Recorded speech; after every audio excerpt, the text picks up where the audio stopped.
कि बाज़ बच्चे जो इस तरह के होते हैं वो ढीठ हो जाते हैं, वो कहते हैं कि और भी बच्चे हमारी तरह के हों, और वो क्लास में शरारतें करते हैं, क्लास को डिस्टर्ब करते हैं, लड़ाई झगड़े करते हैं, उनके अंदर जो है वो इस तरह की एक्टिविटीज पैदा हो जाती है, क्योंकि उन्हें पढ़ाई से तो कोई दिलचस्पी नहीं रहती, तो वो फिर इस तरह की एक्टिविटीज में शामिल हो जाते हैं, और वो टीचर को भी फिर काम करते रहते हैं, दूसरे बच्चों को की पढ़ाई में भी खलल डालते हैं, और वो उसके मसाइल ही नहीं खत्म होते। तो जब उसकी ख्वाहिश होती है कि और बच्चे मेरी तरह के हों, क्योंकि जब कोई एक बच्चा क्लास में खड़ा होता है ना, तो उसे सबक नहीं आया, तो उसकी ख्वाहिश होती है कि वो बड़ा डरता है कि मैं सब बैठे हुए मैं अकेला खड़ा, लेकिन जब दूसरा खड़ा होता है उसे कुछ हौसला होता है, चल दो हो गया ना, फिर तीसरा खड़ा होता है उसे और हौसला होता है, चौथा खड़ा होता है और उसे और हौसला होता है। यदि जिस बिल्ली की दुम कटी हो ना, वो चाहती है कि सबकी दुम कटी होनी चाहिए, तो वो नेगेटिव माइंडेड हो जाता है, वो बच्चा नेगेटिव एक्टिविटीज का शिकार हो जाता है, वो दूसरों से छीनने का जो है उसमें जज्बा पैदा होता है। ये बड़ा खतरनाक होता है, बच्चा जो है वो फिर जराइम पेशा भी बन सकता है। तो इसमें कसूर होता है वालिदैन का और उसका, तो इसलिए जो ढीठपन है वो बहुत खतरनाक है। इसा से कम करी तो वो बहुत बड़ा जुल्म है, वो सिर्फ अपने साथ ही कर रहा होता है, लेकिन जो ये ढीठ होता है ये मानता भी नहीं है अपनी जो है वो कमजोरी, तो दूसरों को तंग करता है और नेगेटिविटी में जाता है, ये बहुत खतरनाक है। तो इसलिए मेरी वालिदैन से खास तौर पर गुजारिश है कि वो टीचर की बात माना करे और उस बच्चे को जो है जिस लेवल पे टीचर रखना चाहें उस पे ही। अच्छा, अब आते हैं कि ये सारा कुछ हो गया है, अब ये सारा कुछ जो है वो हो गया है, तो जो हो गया वो तो वापस नहीं आ सकता। बच्चा वालिदैन से गलती हो गई, उस्ताद से गलती हो गई, कहीं भी गलती हो गई, तो वो जो है अब उसका इलाज क्या है, अब क्या करें? तो ये भी ठीक हो सकता है, अगर ये बहुत मुश्किल काम है उसको ठीक करना। शुरू में उसको नर्सरी प्रेप जब चल रहा था तो बहुत ईजी था, लेकिन जब वो 6, 7, 8 में चला गया है और उसमें ये सलाहियत नहीं है, तो अब बहुत मुश्किल है, लेकिन इम्पॉसिबल नहीं। अच्छा, इम्पॉसिबल नहीं है, मुश्किल है। कोशिश की जाए तो ये बच्चे भी राह रास्त पर आकर एक इस जुल्म से निजात पा सकते हैं। कैसे? अब हम ये बताएंगे। हमने अपने स्कूल में इसका इलाज जो है वो शुरू किया है एक स्पेशल क्लास के नाम से। स्पेशल क्लास क्या होती है? उसमें तमाम क्लासेस के ऐसे बच्चे जिन्हें लिखना पढ़ना नहीं आता वो इकट्ठे कर लिए जाते हैं और एक पीरियड जो है उन सबको इकट्ठे करके एक पीरियड उनका इस काम के लिए रख लिया जाता है और उसमें उनको जो अभी मैं बताने लगा हूं उस तरीके से कोशिश की जाती है कि वो बच्चे ये कमी अपनी दूर कर सकें। लेकिन इसमें वालिदैन का किरदार बहुत ही है। अब ये अकेला टीचर ठीक नहीं कर सकता। बस करें 6 क्लास है, 6 क्लास के अंदर लिखना पढ़ना तो नहीं सिखाया जाता, उसमें तो और चीजें होती हैं, तो वहां बच्चा बैठा हुआ है उसे लिखना पढ़ने नहीं आता, उसको तो फजूल है वहां बैठना, टाइम जाया करना है। उसको लिखना पढ़ना सिखाएंगे, आहिस्ता आहिस्ता आहिस्ता जब उसको लिखना पढ़ना आएगा टाइम लगेगा, लेकिन वो रिकवर हो जाएगा और फिर अपनी क्लास के साथ मिल के चलना शुरू कर देगा और उसकी जिंदगी जो है वो तब्दील हो जाएगी। लेकिन मुश्किल काम है। जो बच्चे ऐसे हैं, जिन वालिदैन के बच्चे ऐसे हैं, उनको ये बात गौर से सुननी चाहिए जो मैं अब करने लगा हूं कि उन्होंने क्या करना है। उन्होंने करना ये है कि टीचर के साथ ताउन करना, उसकी टीचर से बाकायदगी से मिलना है और खुद भी घर में काम करवाना है। ज्यादा टाइम नहीं, एक पीरियड 40 मिनट का पीरियड होता है। स्कूल वाले क्या करेंगे वो भी मैं बताऊंगा, 40 मिनट घर वाले उसे काम करवाएंगे वो भी मैं बताऊंगा। तो 40 मिनट आपने उस बच्चे को जो है वो सिर्फ रीडिंग राइटिंग करवानी और डिक्टेशन करवानी। 4 चीजें हैं, English reading, English dictation, Urdu इमला और उर्दू पढ़ाई। ये 4 चीजें उसको करवानी है। किस तरह से करवानी है वो भी मैं बताऊंगा और ये रेगुलर करवाना है काम, रेगुलर काम करवाना है, रोजाना की बेस पे करवाना है। आहिस्ता आहिस्ता आहिस्ता बच्चे जो है वो रिकवर करना शुरू कर देंगे और जब ये चीज उनको आ जाएगी तो वो अपनी क्लास के साथ मिलना शुरू हो जाएंगे। आहिस्ता आहिस्ता वो अपनी क्लास के जो है वो लायक तरीन बच्चे भी बन सकते हैं। हो सकता है कोई ज़हीन बच्चा इस में आ गया हो, इस कैटेगरी में, और जब उसको पता चले तो वो फिर उसकी सलाहियतें अपनी जो है वो ग्रो कर लाकर अपनी क्लास का टॉपर भी बन सकता है। तो इसलिए आपने उस 40 मिनट में जो है 40 मिनट घर का कोई वालिद वालदा बड़ा भाई बहन ये जिम्मेदारी ले, उसको काम करवाना है जिस तरह से मैं बताने लगा हूं। और स्कूल में जो है वो टीचर जो है वो उसको अगर अलहदा से क्लास किसी स्कूल ने बनाई है तो उस तरह से करवाएं, अगर अलहदा से नहीं बनाई तो अगर टीचर को पता है कि मेरी क्लास में ऐसा 1 या 2 बच्चा है तो उसको 20-25 मिनट अलहदा से दे दे, या क्लास के अंदर ही सबको वही काम करवा दे। जो जिनको पता है उनका जो है वो स्ट्रांग होगा और जिनको नहीं पता उनको पता चल जाएगा। और इसमें उनकी फोकस जो है वो उन्हीं बच्चों पे होगा। तो वो कैसे होगा कि सबसे पहले अच्छा मैं ये बता दूं कि कुछ बच्चे उसमें 40 दिनों में रिकवर कर लेंगे जो जरा ज़हीन होंगे, कुछ बच्चे इसमें 80 डेज में जो है वो रिकवर करेंगे और मैक्सिमम जो बच्चे हैं ज्यादा वीक हैं, बिल्कुल भी नहीं पता, वो 120 दिनों के अंदर रिकवर करके फिर अपनी क्लास का जो है वो थोड़ा बहुत उनको आइडिया आने लग जाएगा। जो बिल्कुल कुंद-ज़ेन बच्चे हैं उनको 6 माह लग सकते हैं। तो उसमें करना क्या है आपने, सबसे पहले आपने 10-10 मिनट पे 4 चीजें मैंने बताई हैं, इन 4 चीजों को आपने 10-10 मिनट देने हैं। और सबसे पहले हम उर्दू रीडिंग की तरफ आते हैं। मैं फिक्रा लिखता हूं।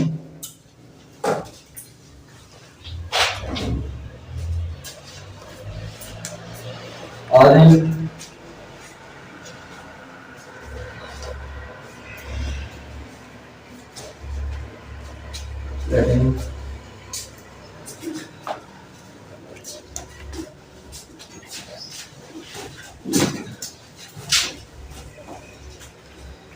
पंजाब में बारिश हो रही है, या उसको अपनी किताब नहीं आपने पढ़ानी, अपनी किताब नहीं पढ़ानी, छोटी कोई क्लास की किताब लेनी है या अपने पास से कुछ उसको लिख के देना है।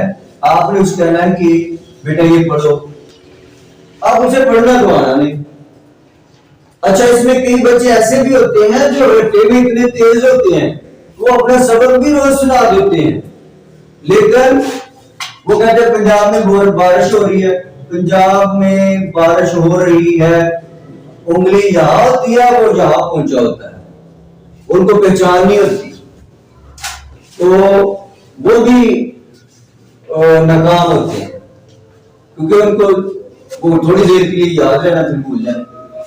अच्छा, बच्चे कहेंगे ये पढ़ो बेटा, तो उसको पढ़ना नहीं आएगा। आप उसको कहें कि इसके हरफ बोलो, पहला हरफ क्या है, आप बताएं बेटा, पहला हरफ क्या है? पे। दूसरा हरफ क्या है?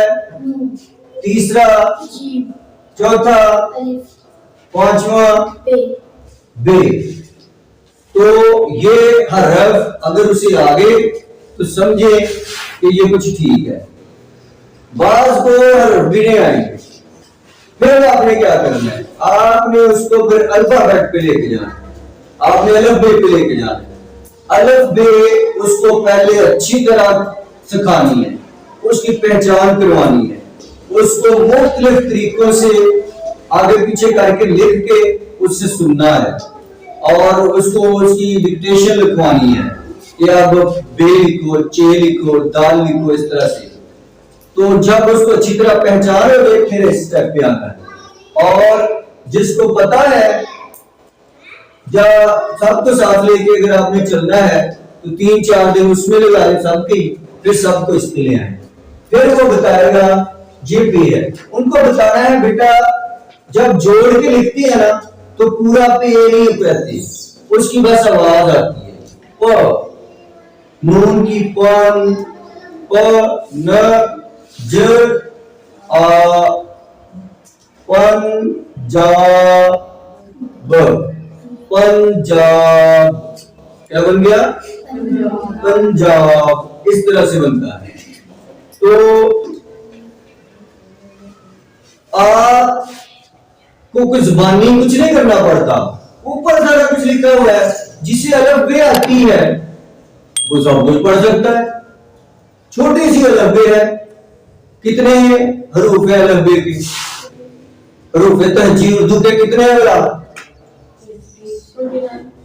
37 जो है वो हरूफ है। और अगर इसके कुल 2 कैटेगरी है इसकी, 52 भी कहते हैं। वो जो चश्मे वाले हरफ है ना, जैसे ये चे है, चे, और ये है छे, तो अगर इनको 2-2 गिने तो 52 बनते हैं, बल्कि ये 2 ही गिनने चाहिए, एक नहीं है। पहले हम जब पढ़ते थे तो वो कहते थे चे, छे, नो, ये एक लहदा लेटर है, एक लहदा हरफ है, इसको जो है वो लहदा ही गिनना चाहिए, और इसको चे के साथ इसका तल्लुक नहीं जोड़ना चाहिए, वो लहदा हरफ है, ये लहदा हरफ है। तो इस तरह से बच्चे को आप बताएं कि ये देखिए बेटा, अब आपने पूरा नहीं, अलिफ बे में यानी हरूफ तहजी तो आप पूरा पढ़ रहे थे, अब इसकी साउंड देनी, जैसे फोनिक सिस्टम अब आ गया है। फोनिक सिस्टम के लिहाज से अगर बच्चे ने पढ़ा है तो वो थोड़ा बेहतर है। वैसे तो वो देसी सिस्टम जो है वो पूरा पढ़ना, अलिफ बे पे ते, वो भी ठीक है, लेकिन फोनिक थोड़ा उससे बेहतर है, क्योंकि उसमें सिर्फ आवाजें ही उसको सिखाई जाती हैं ताकि वो इस उलझन में ना पड़े। लेकिन उसके भी कुछ और मिसाइल हैं, लेकिन ओवरऑल जो है हम कह सकते हैं उसको थोड़ा एज है। तो इस तरह से बच्चे से बोलना है कि इसको आपने कहना है प न ज और अलिफ आ, पन जा ब, पन जा ब। आपको हरफ आते हैं 52, वो याद करना कितना कोई मुश्किल काम है, तो उनकी मदद से सारा कुछ बनना है। तो उसकी साउंड आपने जिसकी साउंड आ रही है आपके मुंह में आ रही है साउंड, वो आपने साउंड जो है वो निकालनी है बस। कौन सा जुबानी पढ़ना है? ऊपर लिखा हुआ है, प न ज आ ब, पंजाब। इस तरह से बच्चा जो है वो पढ़ लेगा। फिर उसको बोलना है आपने ये पढ़े भाई, म ए और ये गुनगुना इसको कहते हैं। जब ये लिखा जाता है इसका मतलब है इसकी आवाज जो है वो नाक में जाती है, नाक से आवाज निकलती है, तब ये में, मीम, ये में नून गुन्ना में, ठीक है जी। इसी तरह से ये बा ब आ बा र, बार श, बारिश, बारिश, ठीक है। इस तरह से आपने उसको बताना है। पहले प, फिर न, इसको जोड़ लेना है पन, फिर आपने ज जोड़ना है पंज, फिर आपने आ जोड़ना है पंजा, फिर आपने बे जोड़ना है ब, पंजाब। इस तरह से बच्चा समझेगा कि ये हो गया पंजाब में। इसी तरह आपने कहना है ब आ बा र बार श, बारिश, ह ओ हो र ह छोटी ये ई, छोटी ये की आवाज क्या है, ई, रही है, पंजाब। इस तरह से बच्चा काफी टाइम लेगा। एक लाइन सबसे पहले उसे देनी है, आपने जो है वो पहले हरूफ तहजी को अच्छी तरह करवा के उसके बाद आपने बस एक लाइन उसको देनी है और उसे कहना है कि इसे आप याद करें। अगर एक बच्चा है तो आपने उस पे इतनी तवज्जो देनी है कि बार बार उसको कहना है पढ़ो और आपने बार बार उसे सुनते रहना है। जहां गलती करेगा वहां आपने बताना ये कि तुम क्या कर रहे हो, ये कोई ऐसे लिखा हुआ है। मतलब वो कहेगा कि बोरिश, तो आपने क्या बोरिश इसको पढ़ेगा, आपने कहना नहीं लिखी ब आ है, अलिफ की बात जो है वो आ है, तो ब के साथ आ लगाओ, क्या बना बा, तो आप बो क्यों कह रहे हो, बारिश। इस तरह से आपने उसको बार बार सिखाना है। तो जब ये 40 डेज आपको उसको सिखाएंगे तो उसको ये चीज जो है वो समझ आ जाएगी और वो फिर रीडिंग करना शुरू कर देगा। फिर दूसरा काम 10 मिनट का ये काम होगा, 10 मिनट। उसके बाद आपने उसको लिखवानी है डिक्टेशन। छोटे छोटे आपने लफ्ज लिखवाने हैं उसको, चुप, ठीक है, चुप। उसको कहना है आवाज आपके मुंह में है, जो जिस हरफ की आवाज आ रही है आपने वो लिख देना। चुप, जब आप बोलो भाई, उसे कहना है बोलो चुप, वो कहेगा चुप। किससे शुरू हो रहा है, वो समझ जाएगा च, च, चे की आवाज है भाई, च, तो च। उसे कहना है आप जब इसको जोड़ के लिखते हैं तो पूरा नहीं लिखते, उसका बस इतना होता है। ये जब आप उनको अल्फाबेट सिखाएंगे साथ में उनको आपने ये इनकी आधी आधी शक्लें भी सिखा देनी है। तो इस तरह से आपने कहना है च या चो पेश है, तो आगे क्या आवाज आ रही है बोलो, फिर उसको कहना बोलो चुप, तो वो कहेगा प, तो प कैसे होती है वो आपने कहना है कि ऐसे लिख दो भाई, पे लिखो, चुप हो गया। तो जो आखिरी हरफ होता है उसको पूरा लिखते हैं, उसको ये बता देना उसको पूरा लिखते हैं। आपने उसको 5, 8 या 10 लफ्ज इस तरह से लिखवाने हैं। लिखेगा आपने चेक करने हैं, जो गलतियां करेगा आपने उसको इस तरह से बताना है, बेटा मैंने आपको लिखवाया था कुदरत, मैंने आपको लिखवाया कुदरत, आपने लिख दिया है कादरता ऐसे लिख देगा, ठीक है। और खुद बोलो, हाँ खुद, इसमें अलिफ आ रहा है, ये देखो क साथ आ रहा है आ, ये तो का बन गया। तो खुद तूने तो लिख रहा है, बोलो हाँ, उससे बनवाओ। वो कहेगा खुद, तो आप बोलेंगे इसमें आ है, उसे खुद ही पता चलेगा नहीं आ रहा, तो फिर आप बताएंगे कि काफ की आवाज आ रही है कुद, दाल र, उदर तानी कुदरत। तो इस तरह से बार बार जब उनको समझाएंगे, यानी रोजाना एक लाइन, रोजाना 5, 7 या 10 लफ्ज लिखेगा, आप उनको चेक करेंगे, जो वो गलतियां करेगा उसको इस तरह से समझाएंगे बाकायदा कि ये आपने गलती की है तो आइंदा नहीं करनी। तो फिर उसको कहना है कि आप इनको अब दोबारा से सही करके लिखो, ठीक है। लिखेगा, फिर आपने उसको कहना है कि सारे लफ्ज ज़बानी लिखो। तो ये मैंने लिखवाया ना, अगर आपके पास ज्यादा स्टूडेंट है तो एक बच्चे को कहें यही लफ्ज दोबारा सबको लिखवा देंगे, तो वो लिखवा देंगे, या आप खुद दोबारा वही लफ्ज लिखवाएं। इस तरह से ये 2 एक्टिविटीज उर्दू की जो है वो हो जाएंगी। 40 डेज के अंदर बच्चा आपका जो है वो कामयाब हो सकता है। 10 मिनट की ही ये एक्टिविटी होगी, ठीक है। तो ऐसे वालिदैन जिनके बच्चे 7वीं 8वीं 6ठी 4थी 5वीं में है लेकिन बहुत नालायक है, हमें लिखना पढ़ना नहीं आता, वो इस लेक्चर को जरूर सुने और इस पे अमल करें। और घर में भी जो है वो 40 मिनट लगेंगे, घर वाले देंगे 40 मिनट और स्कूल वाले देंगे 40 मिनट। और ये नहीं होना चाहिए कि आप स्कूल वालों से जाकर लड़े और स्कूल चेंज करवा लें और इस तरह से कुछ कर लें, नहीं, आप ये अपनी गलती है। आपने 8 साल बच्चे को चेक ही नहीं किया।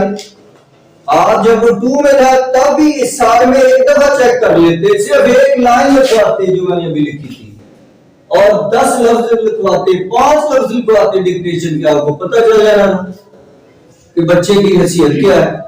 अब 8-10 साल आपने खुद नहीं देखा सोचा तो आप स्कूल वालों से जाकर लड़ रहे, कसूर आपका अपना है। फिर भी स्कूल चेंज नहीं करवाना, उनसे जाके आपने बतानी है बात कि ये मसला है बच्चे को, आप ठीक करवाएं। तो वो आपको आपस में मशवरा करें और बच्चे को ठीक करने की कोशिश करें, उसी स्टेज पे कर लें, 1-2 में कर लें ताकि बच्चा जो है वो आगे सही हो। तो लोग अक्सर ये करते हैं कि जी इसके नंबर देते हैं, वो कम आ गया है तो सारे बात चूंकि ये काम नहीं करता तो नंबर खुद से बढ़ा दे, तो वो कम आए हैं, बच्चा स्कूल से बाहर, हमने इधर पढ़ा नहीं। और दूसरे स्कूलों वाले अक्सर जो हैं, सारे नहीं अक्सर जो हैं, वो नंबर ज्यादा देते हैं तो लोग खुश, लेकिन 8वीं 9वीं में जाकर बच्चा बिल्कुल ही गुब्बारे की तरफ फट जाता है। तो ये हम जुल्म नहीं कर सकते, बच्चे को इस तरह से घर में भी और स्कूल में भी, अगर खुदा न खास्ता किसी बच्चे के साथ ये हो गया है तो आपने परेशान नहीं होना, ये इम्पॉसिबल बात नहीं है, ये ठीक हो सकता है। मैंने इस तरह से सैकड़ों बच्चों को ठीक किया है और उन बच्चों ने बोर्ड में पोजीशंस हासिल की है बाद में, अंदाजा लगाएं। और वो वालिदैन जो है मेरे फैन रहे हैं इतने साल, 15-16 साल, तो बच्चे दाखिल करवाते रहे हैं। मेरी तादाद 653 पे उन्होंने पहुंचा दी है इन मजलूम बच्चों ने, ठीक है, तो जिनको मैंने जुल्म से निकाला। लेकिन उसके बाद क्या हुआ कि थोड़ा नमूदो नुमाइश आ गई, ब्रांड आ गए, तो लोगों के ज़हन में ये है कि जी हमारा लाइट में पड़ता है, हमने तो क्लासिक में दाखिल करवाया हो, तो वो अपनी एक इज्जत बढ़ाने के लिए जो है वो जिसके पास जितने पैसे होते हैं वो लगाती है और फख्र से रिश्तेदारों में, हमसायों में बताते हैं कि हमारा तो वो वहां जा रहा है, वो फख्र करने के लिए है। तो फिर इस तरह से हमने भी ब्रांड लिया है। अक्सर लोग मुझे मिलते हैं पुराने स्टूडेंट और उनके वालिदैन, वो कहते हैं हम तो आपके स्कूल को बेहतर समझते हैं, आपने तो हम कमाल का पढ़ाया है। लेकिन हमारी जो बहू है ना, वो कहती है नहीं मैंने वो फलां स्कूल में करवाना है, मैंने शहर करवाना है। तो इसलिए हमने अब जो है वो लर्निंग जोन का ब्रांड लिया है और जदीद तरीके से उनके साथ मिलकर हम काम कर रहे हैं। तो प्लस अपना एक्सपीरियंस भी उसमें शामिल कर रहे हैं। तो इंशाअल्लाह अजीज पहले भी कामयाब रहे हैं और अल्लाह का शुक्र अदा करते हैं और अब भी कामयाब है और इंशाअल्लाह आगे भी कामयाब होंगे अल्लाह के फजल करम से। तो अच्छा, ये तीसरा पॉइंट ये था